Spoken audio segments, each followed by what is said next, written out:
Hello అండి, welcome to my channel. ఇంతకుముందు 3వ తరగతిలో 4వ పాఠమైన షేక్ నాజర్ యొక్క జీవిత చరిత్ర గురించి తెలుసుకున్నాం కదండి. నా బాల్యం లెసన్ తర్వాత ఇప్పుడు 5వ లెసన్ అయిన పొడుపు విడుపు గురించి తెలుసుకుందాం. ప్రక్రియ సంభాషణ, ఇతివృత్తం, భాషాభిరుచి. భాషాభిరుచి అంటే ఏం లేదండి, మనకు తెలుగు గురించి దాని గురించి సంబంధించిన కొన్ని విశేషాలు అనేవి వస్తాయి.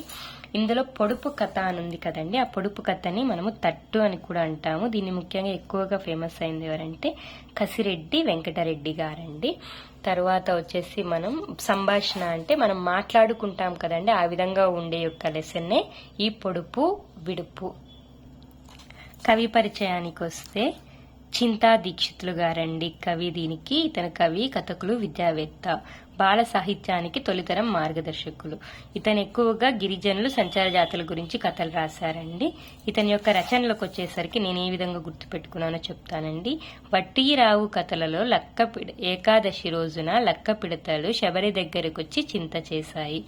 వట్టీరావు కథలలో లక్క పిడతలు ఏకాదశి రోజున శబరి దగ్గరకు వచ్చి చింత చేశాయి. చింత అంటే చింతా దీక్షితులండి. వట్టీరావు కథలలో లక్క పిడతలు ఏకాదశి రోజున శబరి వద్దకు వచ్చి చింత చేశాయి. 3 సార్లు చెప్పాను, గుర్తు పెట్టుకోండి. ఇతనికి బాల వాంగ్మయ బ్రహ్మ అని పేరు కూడా ఉందండి.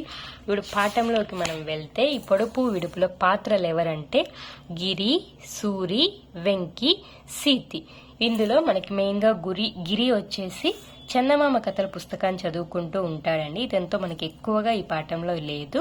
తర్వాత సూరి, సీతి, వెంకి వీళ్ళు వచ్చేసి నడవలో అంటే మంచం మీద, నడవలో అంటే మధ్యలో అని అర్థం అండి. తర్వాత వీళ్ళు వచ్చేసి ఎప్పుడు కథలు అవి ఏమి బోర్ అని చెప్పేసి పొడుపు కథలు చెప్పుకున్నారు. ఎవరు ఏ పొడుపు కథలు చెప్పుకున్నారు, దానికి ఎవరు సమాధానాలు చెప్పారు అనేది ఇప్పుడు చూద్దామండి. ముందుగా సీతి ఏమేమి పొడుపు కథలు అడిగిందంటే తీసో కొద్దీ పెరిగేదేమిటి అని అడిగింది.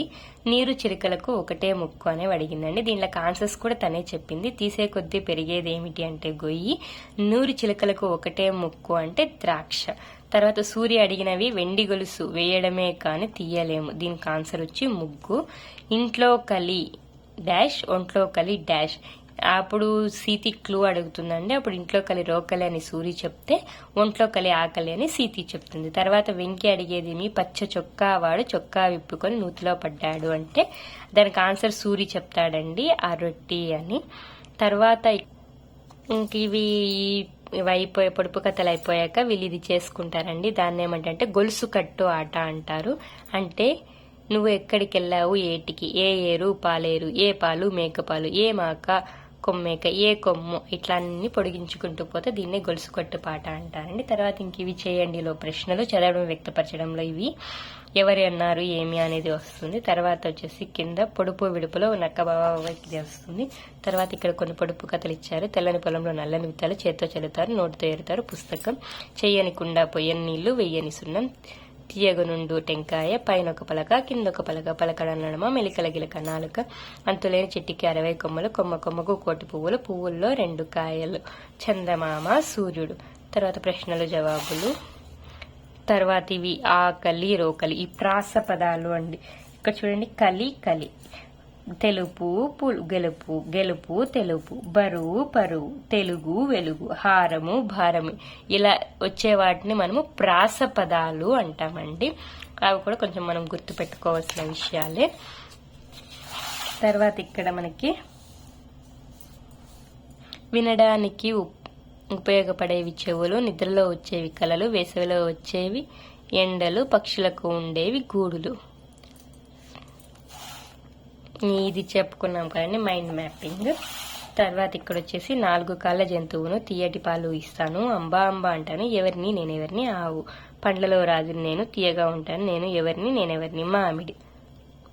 భాషాంశాలకు వచ్చేసరికి ఇక్కడ మనకి నామవాచకాల గురించి చెప్పారు. దీన్ని విశేష్యం, బాగా వినండి, విశేష్యం అంటారండి నామవాచకాలని. మనుషుల పేర్లు, వస్తువుల పేర్లు, పక్షుల పేర్లు అన్ని తెలియజేసే దానిని నామవాచకాలు అంటారు. తర్వాత ఈ మాసపు పాటకెళ్తే చందమామ కవి గురించి వస్తే నండూరి రామ్మోహన్ రావు గారు. ఇతని యొక్క రచనలకు వస్తే హరివిల్లు, మయూరి కన్య, చిలుక చెప్పిన రహస్యాలనే బాలగేయాల సంపుటం, నరావతారం విశ్వరూపం విజ్ఞానశాస్త్రం, విశ్వదర్శనం అక్షరయాత్ర, టామ్ సాయర్ హకల్ బెరిఫిన్ అనువాదాలు, పల్లవి అనుపల్లవి చిరంజీవులు సంపాదకీయ వ్యాసాలు రాశారండి. విశేషాంశాలు కవి, అనువాదకులు, భావకులు. ఇతనికి వచ్చిన అవార్డు వచ్చి పద్మశ్రీ అవార్డు అండి. ఇప్పుడు పాఠంలోకి వెళ్తే, అందమైన చందమామ అందరాని చందమామ అమ్మా నా చేతిలోని అద్దములో చిక్కినాడే, రెక్కలు నాకుంటేనా ఒక్క ఎగురు ఎగిరిపోన, నెలవెంకతో ఆటలాడి నీ ఒడికే తిరిగిరాన, గున్నమామి కొమ్మలలో సన్నజాజి రెమ్మలలో నక్కి నక్కి దొంగల్లే నన్ను చూచి నవ్వినాడు, లెక్కనే చుక్కలకి చక్రవర్తి చందమామ, నీలి నీలి మబ్బులలో తేలిపోవు చందమామ. ఇక్కడ మనకు అన్ని మీనింగ్స్ అన్ని తెలిసినవే కదంటే ఎక్కువ చెప్పలేదు. గున్నమామి, గున్నదైన మామిడి, విశేషణం పూర్వంగా ఉంది కాబట్టి పూర్వపద, విశేషణ పూర్వపద సమాసం. సేమ్ సన్నజాజి, సన్నదైన జాజి, సేమ్ విశేషణం పూర్వంలో ఉంది కాబట్టి విశేషణ పూర్వపద కర్మధారయ సమాసం. తర్వాత ఈ మాసపు కథకు వెళ్దామండి. ఈ కథ వచ్చేసి వికట కవి, తెనాలి రామకృష్ణ కథలు. పాత్రలకు వచ్చేసరికి కాళిదాసు, రామకృష్ణ, సాధువు. ఇక్కడ మనకి ఫస్ట్ వికట కవి యొక్క ఊరు వస్తే గార్లపాడు. వాళ్ళ నాన్న పేరు రామయ్య, తల్లి పేరు లక్ష్మమ్మ. నాన్న చనిపోవడంతో అతన్ని మేనమామ పెంచుతాడు. మేనమామ ఎక్కడ? తెనాలిలో పెంచుతాడు. ఆ పేరే అతనికి తెనాలి రామకృష్ణ అని పేరు వచ్చిందండి. ఇతను ఏమీ చేయకుండా ఊరినే ఉన్నప్పుడు ఒక సాధువు కలిసి అతని పైన జాలి కలిగి ఒక మంత్రం చెప్పి ఆ మంత్రాన్ని కాళికాదేవి గుడిలో జపించమంటాడండి. కాళికాదేవి గుడిలో జపిస్తే కాళికాదేవి 2 చేతులతో 2 పాత్రలతో వస్తే ఈ 2 పాత్రలు ఏదో ఒకటి సెలెక్ట్ చేసుకో. పాలు తాగితే పండితుడవుతావు, పెరుగు తాగితే ఐశ్వర్యవంతుడవుతావు అంటే రామకృష్ణుడు అమ్మ అవి అసలు ఎలా ఉన్నాయో నాకు తెలియదు కాబట్టి 2 ఒకసారి చూస్తా అని చెప్పి ఫస్ట్ పాలగిన్న వైపు చూసి పెరుగిన వైపు చూసి 2 ఒకేసారి నోట్లో పోసుకుంటాడు.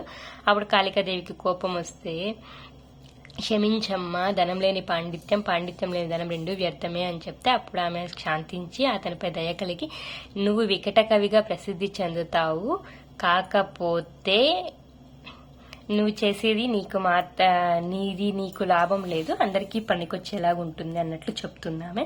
తర్వాత ఈ వికట కవి అంటే అర్థం ఏం లేదండి, ముందు నుంచి వెనక్కి చదివినా వెనక నుంచి ముందుకి చదివినా కూడా సేమ్ వస్తుంది, అదే వికట కవి అనేది. తర్వాత ఇతను రాయలాస్థానంలో చేరి అష్టదిగ్గజ కవుల్లో ఒకడయ్యాడు, గొప్ప కావ్యాలు రాశాడు. ఇతన్నే మనం తెనాలి రామకృష్ణుడు అన్న రామలింగడు అన్న ఒకటే అండి. ఇదేనండి మనకి వికట కవి పాఠం. ఇంతటితో మనకి 3వ తరగతిలోనే 5వ పాఠం అయిపోయిందండి. తర్వాత నెక్స్ట్ వీడియోలో 6వ పాఠం మేకపిల్లతో కలుద్దాం. Thanks for watching. బై.